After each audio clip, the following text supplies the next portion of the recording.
It's All Things Considered, and I'm Dave Lawrence. Thanks for joining us. Today on the show, we are continuing our series, Off the Road, conversations with musicians sharing how the pandemic and other crises have affected numerous tours, album and book releases, lots of other projects. Today, we're welcoming back a gifted guitar player who was with us a few years ago. It's John Scofield, who in this case has a new album of material recorded last year, Swallow Tales, celebrates the music of his friend and mentor Steve Swallow, who he met 48 years ago while at Berklee College of Music in Boston. And we are so fortunate to have John joining us right now. John, aloha, mahalo, and socially distant hugs and high fives for you, my brother. Thank you, Dave. Mahalo, and aloha to you, too. Great to have you on. Last time was with John Lovano. You guys were at the Blue Note. Oh, right. Yeah. We had a nice time. And before we get into this magical record, with all that's been happening, where are you first? And is this where you've been since the crisis started? I'm right where I've been since lockdown started. I'm an hour north of New York City in Westchester County at home, and haven't really strayed. I think I went into Manhattan once to pick up a guitar at a repair shop. And that's it, pretty much, you know. Oh, well, you got to be careful. And when it comes to getting food and stuff like that? Well, I'm lucky that my wife is an incredible chef. And I've been eating great. But, you know, we've been going to the grocery store with masks and gloves on and just being real careful. No question. And well, take us back to that first moment that you can recall, because you're a touring musician. You've been making your living. I still remember seeing you at Blues Alley down in Georgetown back in 1990. So you've been on the road, you know, a long, long time, long before that. Take me back to the first moment you recall the pandemic got on your radar, or that it occurred to you, John, that something big was going on. Well, you know, I was actually in northern Italy at the beginning of March and end of February. I was on tour. I was doing a solo tour of Europe, and they were starting to talk about it. I was flying to different gigs, and they were talking about this thing that was in China, and that was, you know, coming, maybe.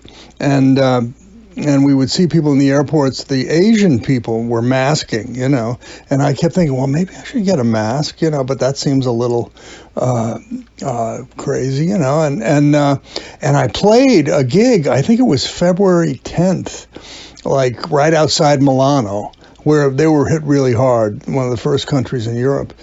And then I came home, and through February, people started talking about it on the news. And then my next gig was, we were supposed to go play in Russia on something like March 10th. And nobody wanted to go in the band. Everybody was saying, no, we can't do this. And the people in Russia were saying, oh, come on, you got to come. But that was right when the international travel ban was started, right in mid-March then.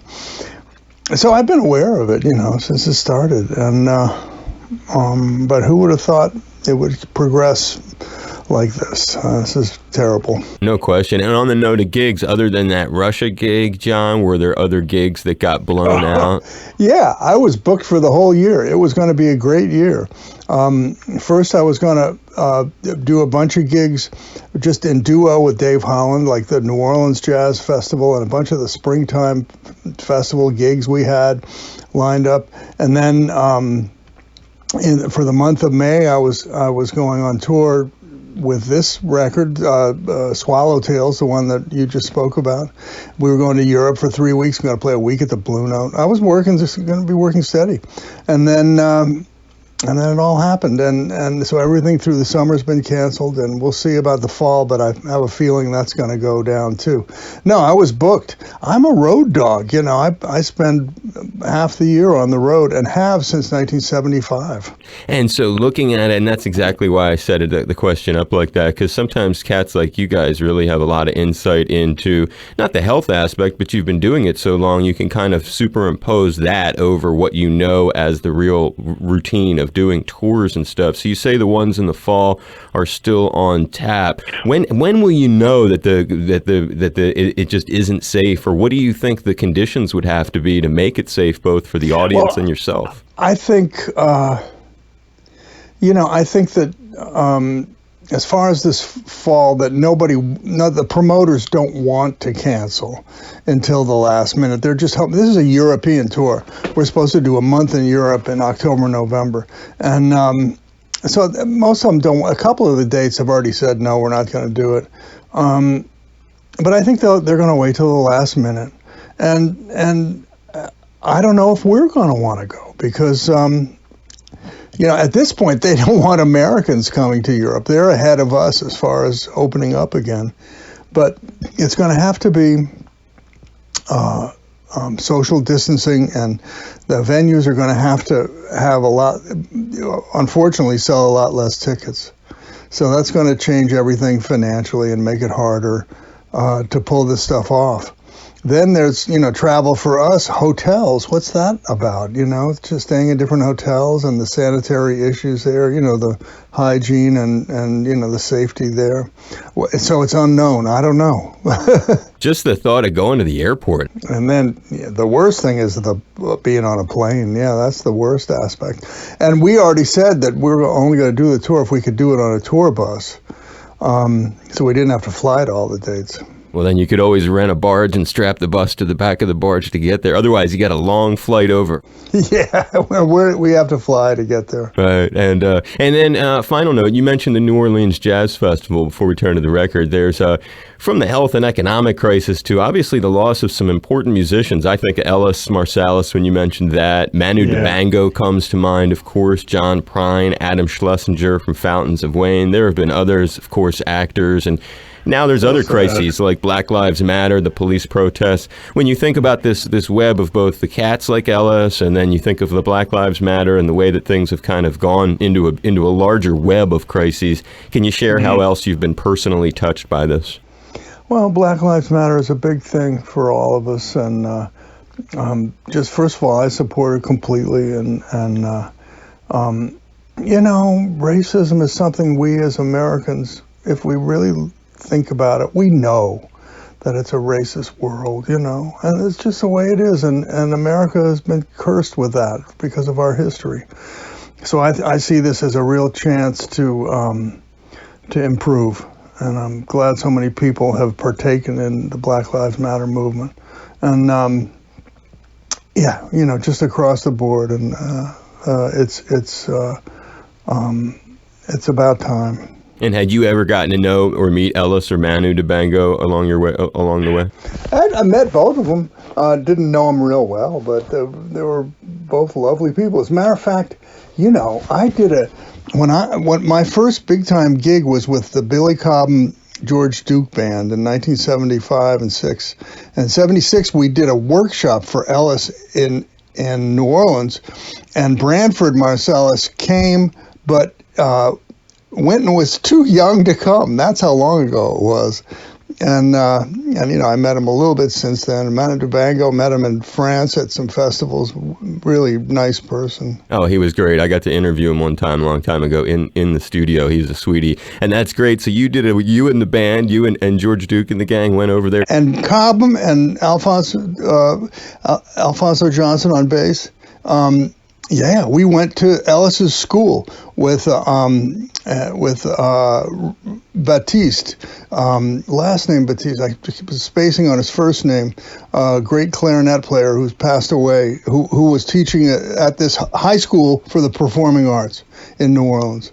It's one of the first of its kind. Yeah, and that was what Ellis's big thing was as teacher. Yeah, he was an educator. Like guest lectures or whatever. Yeah, we just came in and played for the kids. It was a small group of young guys who were into jazz. That's incredible. I mean, and that's a great dovetail into this career because as I set it up when introducing you, one of the neat things about the record, again, it's John Scofield talking about Swallow Tales. It celebrates the music of a friendship and with a mentor, Steve Swallow, that goes back almost a half century, 48 years ago. I know, I don't say that to scare you or anything. I say it in an honorable way. But you guys meet Berklee College of Music in Boston. So take us all the way back to becoming buds there, the corner of Mass Ave and Boylston Street, and how it came together. Wow. I was my second year there. Gary Burton came to teach. And I was a big Gary Burton fan. That was my second year of school, and I roomed with a really good drummer and bass player. We had a little student apartment, and Gary came, and I didn't have him as a teacher or anything, but one of my roommates was really good already. The rest of us were just trying to get it together, but this drummer was really good, and Gary heard him, and so the drummer invited Gary over for a jam session, and Gary came. And Gary, I guess, liked us enough to start coming over to our little place, because he would wait for traffic to subside before he drove home. He didn't want to face rush hour. So we hung out with Gary Burton. It was fantastic. And I was a huge fan, and I had heard his band with the great Steve Swallow on bass. And Steve was on all these records that I had and everything. And then Gary got Steve to come and teach at Berklee. So it was right about the time that I dropped out of school, technically, and was just playing gigs around Boston. And Steve came in there to teach. We met, and I played with him one day, and Steve was nice enough to say, okay, maybe I'll jam with you some. Steve was, 11 years older than me and already established, and he showed me the ropes. He was one of the pros, really one of the him and Gary were the first real jazz greats that I met.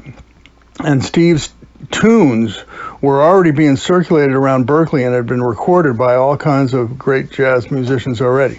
So that's when I started to play his compositions, and that's when I started to play with Steve, and I've been playing with Steve on and off since that time. And that must have been some great little gigs. I just have to confess, I went to Emerson, so I lived in Boston 12 years. So you were right there, yeah. I wondered how you knew about Boylston and Hemingway. That's where we lived, yeah. Yeah, I know Hemingway right around the corner. Well, I was wondering, because every time I talk to Berklee cats, I always wonder the Christian Science Monitor. Yeah. I used to walk around that reflecting pool. It was a great place to kind of collect your mind. Was that built already, that giant? The giant thing, I think it was built during the time I was there.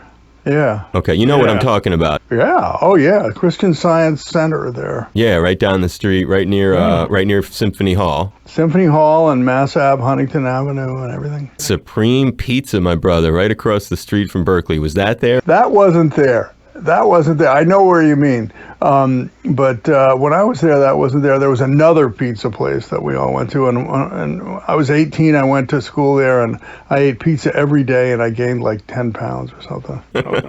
And I imagine you busked, thinking about playing with Steve. Were you ever in Harvard Square busking? Well,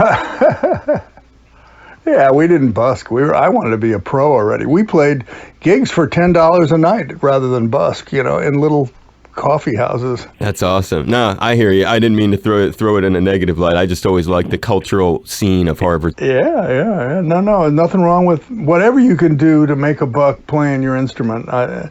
And it's more precious now than ever because it's so hard to do. Right. No, well, now, of course, we're in a whole new paradigm. But explain how drummer Bill Stewart got involved, because when you look at the age, because we've mentioned age a few times. Yeah, Bill's like 10 years younger than me. Steve's 10 years older than me. I met Bill when he was first coming out of college in 1990. And Joe Lovano said, "Oh, there's this kid, he's really good." And we started playing with him, and he was great. And I've been playing with him ever since. He's incredible. And there's a documentary, Inside Scofield, in the works. Share a little about this. It's a German filmmaker, Jörg Steineck, who, he called me up or wrote me and said, "I want to make a documentary about you." And I said, "Have fun." And then he came on the road and filmed us, and he's gonna do it. We'll see. I'm letting him do it. I'm not. I'm just. It's great that he's doing it, and it'll be a nice thing. I hope we sound good in it, though. And another cool recent thing: the Medeski, Martin, and Murphy Woodstock sessions with you safely masked up. When was that done? That was right when I got back from Italy in the very beginning of March. John said, "Listen, since everybody's on lockdown, let's go in the studio if you would come." And everybody was sort of hesitant, but we did it anyway. And I wore a mask the whole time, and we played. And it's on YouTube and stuff, the Woodstock sessions. It's called Bandemic. And those are some of my favorite people to play with. And I came out really nice. We just went in and played, and they filmed us. I remember you doing the Metropolis with Medeski, Martin and Wood, Montreal Jazz Festival. Oh, yeah. Remember that? That was a crazy show. I remember that. What a great venue that is, huh? That's just like one of the nicest venues. And finally, it looks like, and I could have it wrong, because that wasn't really a public appearance. That was sort of a private one we just discussed. But the last time you did a public show, was it the Capitol Theater show in February, the All-Star B.B. King tribute? Yes, it was. Actually, I did a solo gig after that. But that was the second to last gig I did. But that was so much fun. Steve Jordan put that together, tribute to BB, and Steve it was an incredible rhythm section. Steve Jordan on drums, and Pino Daniele on bass, and I'm sorry, Pino Palladino, the great bass player, and it was smoking, and all these famous singers, and it was great. I played with Ivan Neville, and it was great. Derek Trucks was there, Suzanne, and Jimmy Vaughn, and all these like blues stars. It was great. Wow, and what did you play? I played a blues. Oh, one thing I did. Oh man, what was it? It was one of You Gotta Shoot Your Shot or something like that. Ivan sang it. But it was a blues progression, so I just played along, with Ivan Neville, and he's great. He sang it, one of BB's tunes, and then everybody got together and did Sweet Little Angel. We all jammed on that. Buddy Guy was there. Oh, wow. And you were up there on stage with Buddy? Yeah, wow. I know, what a trip. Well, until things get better, you're going to, as fans can follow you on your Facebook, you're in good hands with your personal chef, a.k.a. Susan Scofield, apparently cooking up some tasty dishes. What has been one of your favorites as a final note to leave people with? Oh, man, it's been phenomenal. She's just experimenting every day and doing all kinds of incredible stuff. And what would be my what she did last night? That's all I can only remember a few hours before, but she did this thing with it's not Impossible Burger, but there's this other kind of fake meat, for lack of a better word, and she made incredible raviolis and a tomato sauce. So it was like ravioli with sort of a bolognese sauce, but with soy product for meat. And it was really great, and I'm a big meat eater, but I didn't miss it at all. Well, it's a great thing that you've got that to keep you company. We're wishing you a lot of success. I hope that the touring gets underway at some point. Your guest, you're thinking what? It's not going to happen until next year for you?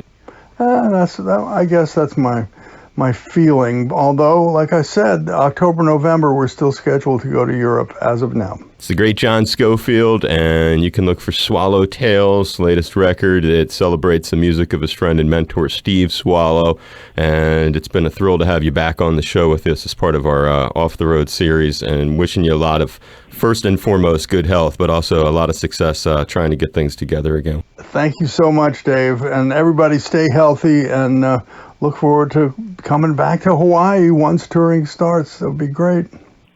Aloha, it's John Scofield. Don't even think of hitting that button. We're with our friend Dave Lawrence. It's All Things Considered on Hawaii Public Radio. Please make a pledge, and thanks. You're an animal. Yeah, it's great, Dave. It's always great to talk to you, and I hope we get to do it again. Well, we'll stay in touch, and whenever you have new stuff coming out, too, if you just want to talk a little bit more, if the thing carries on a ways and you decide you're going to do anything at home, you want to play something, do a Skype or Zoom thing, the door's open. Oh, that's great to know, man. I'll keep that in mind, Dave. Thanks so much. Okay. Stay safe, brother. All right, you too. Aloha.